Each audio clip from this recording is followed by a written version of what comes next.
Rainbow Valley by Lucy Maud Montgomery. Reading by Isabella Howell. Chapter 1. Home Again. It was a clear apple-green evening in May, and Four Winds Harbour was mirroring back the clouds of the golden west between its softly dark shores.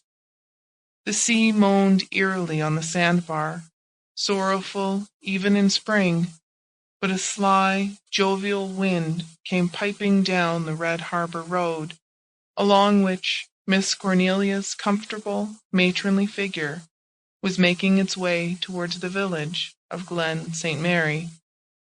Miss Cornelia was rightfully Mrs. Marshall Elliot, and had been Mrs. Marshall Elliot for 13 years, but even yet more people referred to her as Miss Cornelia than as Mrs. Elliot.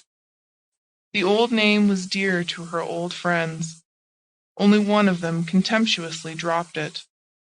Susan Baker, the grey and grim and faithful handmaiden of the Blythe family at Ingleside, never lost an opportunity of calling her Mrs. Marshall Elliot with the most killing and pointed emphasis, as if to say, "You wanted to be Mrs., and Mrs. you shall be, with a vengeance as far as I am concerned."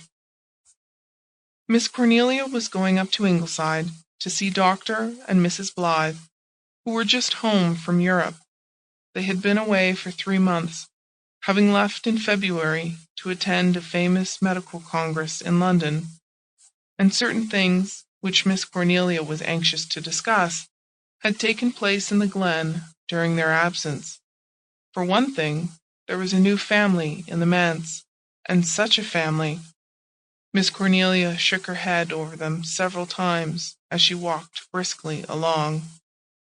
Susan Baker and the Anne Shirley of other days saw her coming as they sat on the big veranda at Ingleside, enjoying the charm of the cat's light, the sweetness of sleepy robins whistling among the twilight maples, and the dance of a gusty group of daffodils blowing against the old, mellow, red brick wall of the lawn.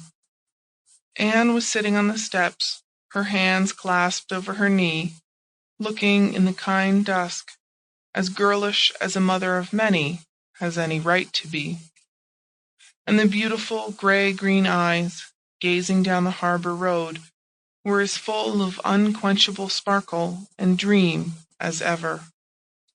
Behind her in the hammock, Rilla Blythe was curled up, a fat... Sample complete. Ready to continue?